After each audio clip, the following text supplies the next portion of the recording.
Parlons Cheval, le podcast de l'Institut français du cheval et de l'équitation.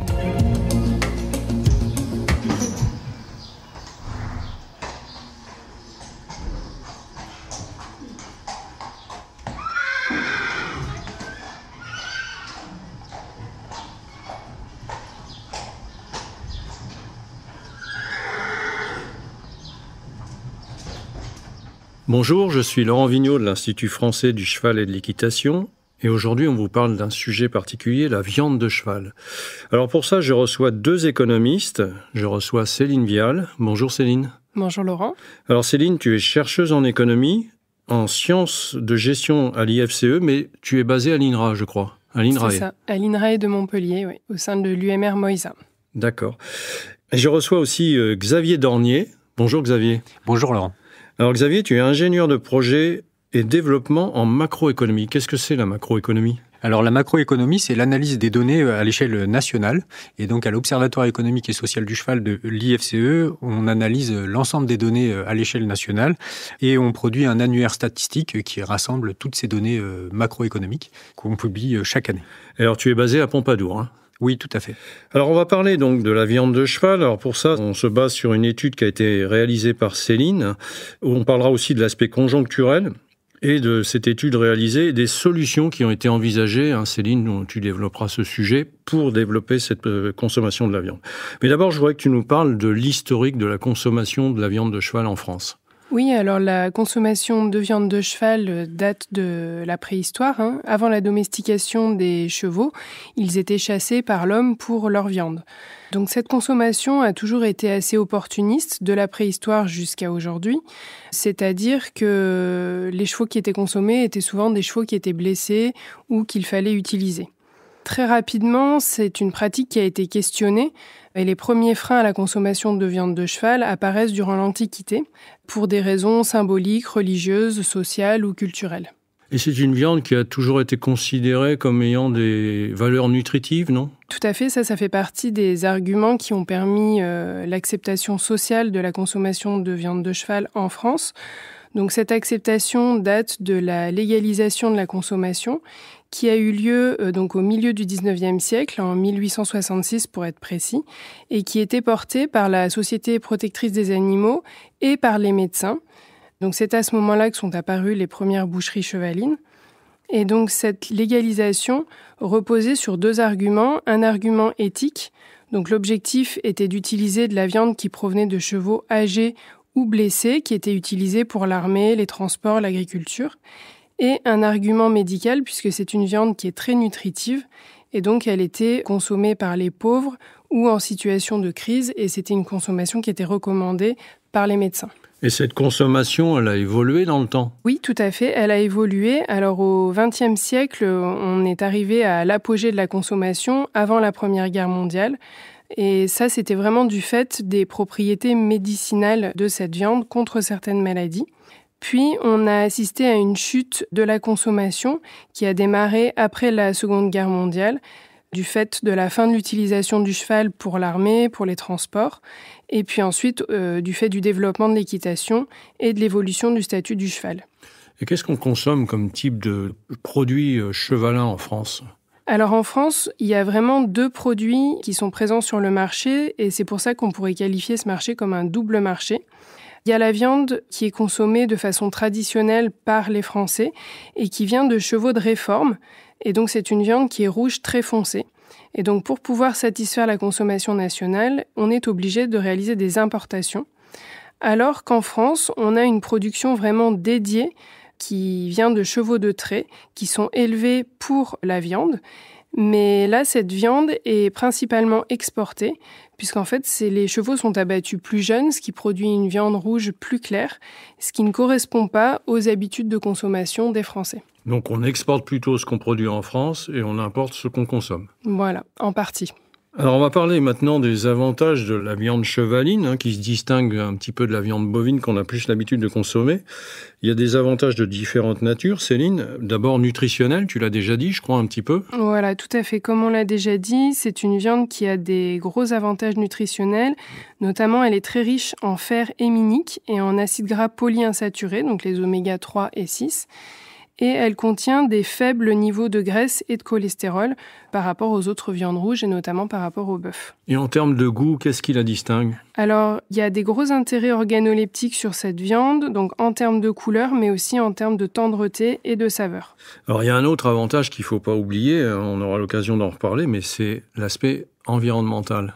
Oui, tout à fait. Les chevaux sont des herbivores qui sont non ruminants, donc ils produisent 5 fois moins de méthane que les bovins.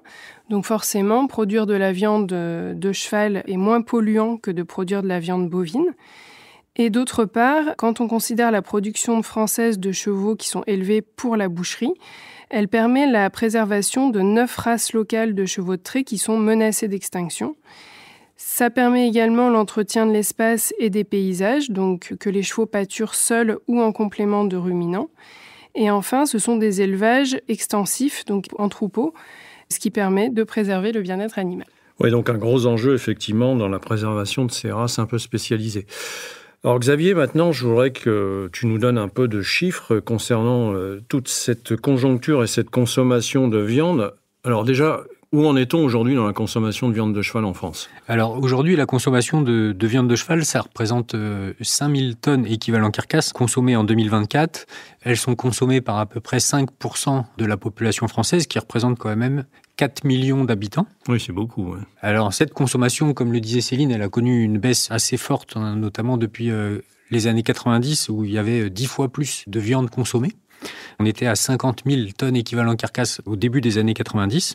Et sur cette baisse structurelle, on a quand même observé ponctuellement des rebonds de consommation, notamment liés à des crises sanitaires qui ont pu toucher d'autres espèces, notamment la vache folle en 95 et en 2001, mais aussi la fièvre afteuse sur les espèces ovines. Oui, donc là, dans ces phases-là, il y a un report sur la viande de cheval. Effectivement, dans ces périodes-là, on voit une augmentation de la consommation ponctuelle sur 2-3 années. Et en termes de prix, est-ce que c'est une viande plus chère que la viande bovine ? Comment ça se situe ? Alors aujourd'hui, quand on regarde les morceaux achetés par le consommateur, effectivement, c'est la viande la plus chère en France, avec un prix moyen autour de 19 €. Mais cela s'explique en partie par les circuits de distribution, parce que c'est une viande qui est distribuée majoritairement dans les circuits spécialisés, dans les boucheries spécialisées.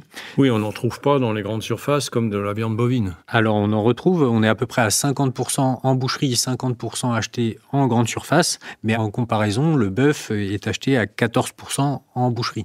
Donc on a vraiment une surreprésentation du circuit boucherie dans la viande de cheval. Et la production en France, elle est de quel ordre ? Alors aujourd'hui, on abat environ 4000 chevaux par an, ce qui représente 1000 tonnes. Donc à peu près 20% de la consommation française. Oui, c'est une part assez faible donc. Voilà, et ce qui fait que cette consommation-là, elle est liée énormément aux échanges extérieurs, comme le disait Céline, qu'on va évoquer juste après. Alors, oui, on l'a évoqué avec Céline, on importe donc beaucoup de viande de cheval. Oui, on importe environ 6000 tonnes, donc plus que notre consommation, puisqu'il y a une partie qui est réexportée. Cette viande importée, elle est principalement importée sous forme de carcasse et en provenance d'Amérique du Sud aujourd'hui. Mais antérieurement, elle a aussi été importée d'Amérique du Nord, notamment du Canada et des États-Unis.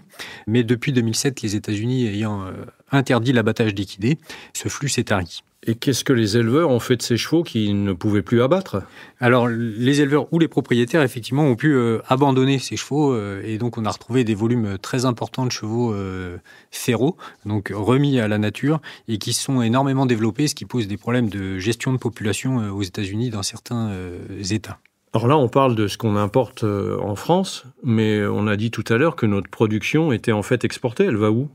Alors, effectivement, en France, on mange plutôt les morceaux à cuisson rapide, les bons morceaux, et on exporte des quartiers un peu plus difficiles à cuisiner.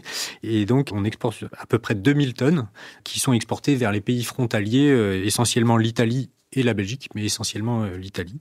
Alors là, tu nous parles d'exportation de morceaux qui ne sont pas des morceaux nobles, mais il y a aussi de l'export en vif. Oui, alors il y a aussi des échanges de chevaux en vif. On exporte des chevaux de trait pour la boucherie qui sont essentiellement exportés vers l'Italie. Plus de 80% des exports se font vers l'Italie et puis qui sont engraissés en Italie avant abattage. Pour ce qui est de l'import, on importe aujourd'hui plus de chevaux en vif pour abattage en France et ça s'est tari en 2017. Je voudrais maintenant, Céline, qu'on parle un petit peu de ton étude. On a vu que le contexte, la conjoncture était pas très favorable, on va le dire, pour la consommation de viande de cheval en France. Ton étude a été réalisée dans les années 2019-2020 et elle avait pour but de s'intéresser à d'éventuels développements de débouchés. Est-ce que tu peux nous détailler cette étude ? Oui, alors cette étude a été financée par le conseil scientifique de la filière équine et réalisée en collaboration entre l'IFCE, l'INRAE, l'Institut Paul Bocuse, qui s'appelle aujourd'hui l'Institut LIFE, qui est à Lyon, et qui est une école hôtelière et de restauration, qui comprend un centre de recherche.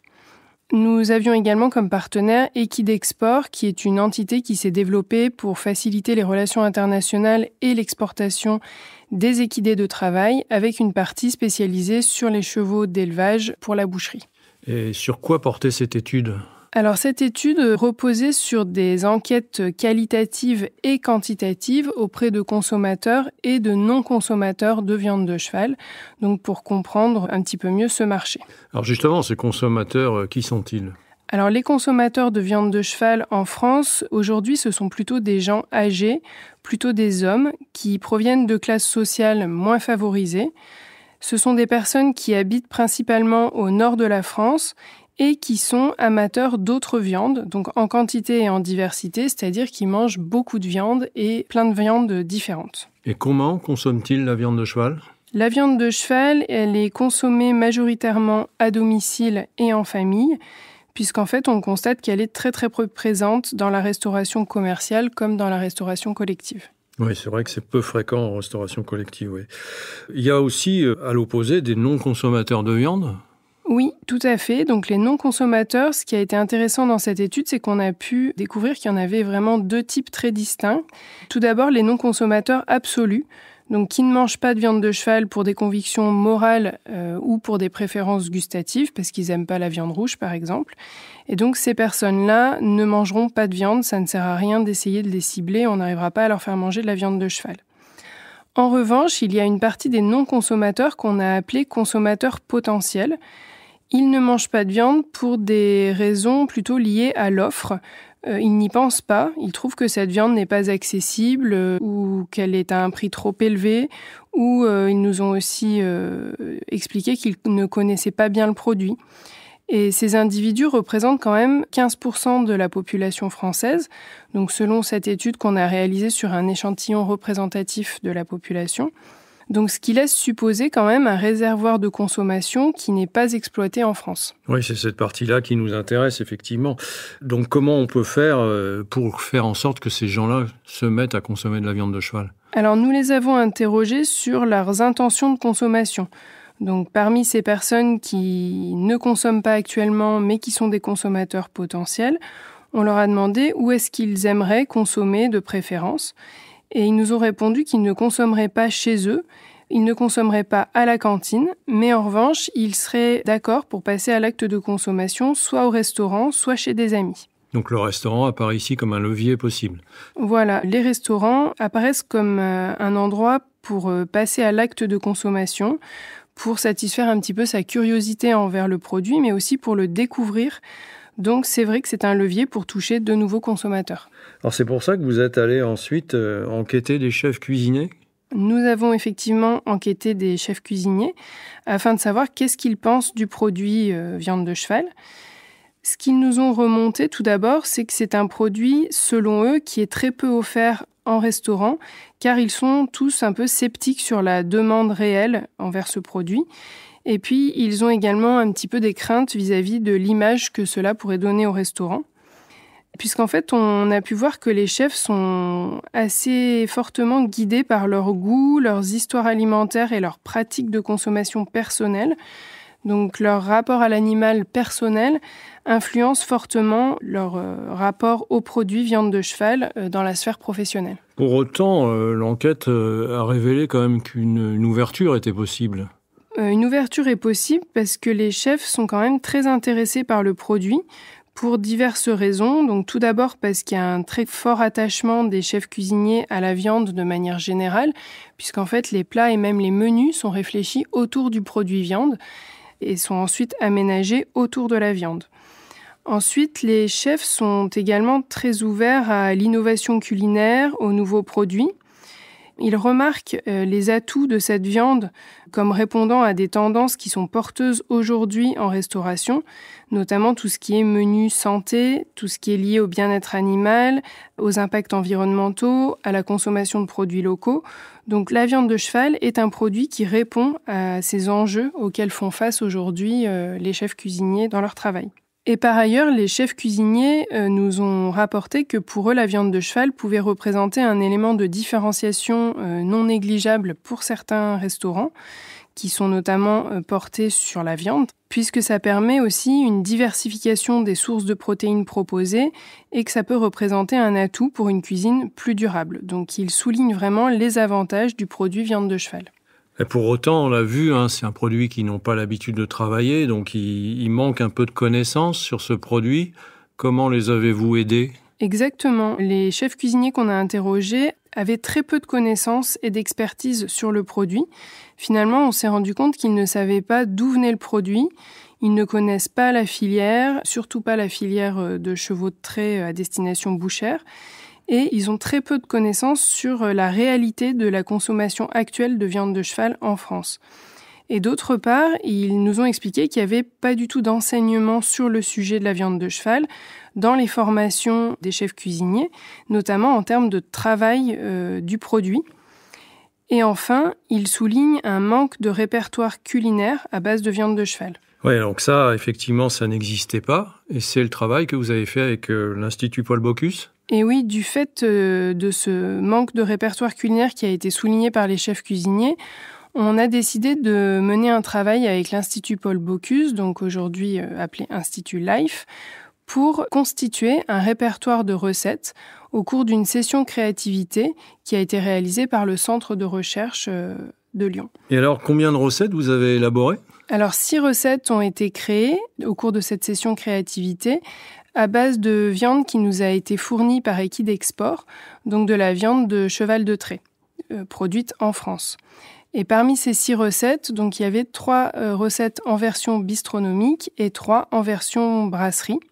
Et ce qui a été vraiment très intéressant, c'est que les chefs cuisiniers qui ont travaillé au cours de cette session créativité ont vraiment souligné la grande qualité du produit qu'ils ne connaissaient pas et qu'ils ont également découvert au cours de ce travail-là. Alors je précise que ce livret de recettes est en lien dans le descriptif du podcast. Alors Céline, on arrive à la fin de notre échange.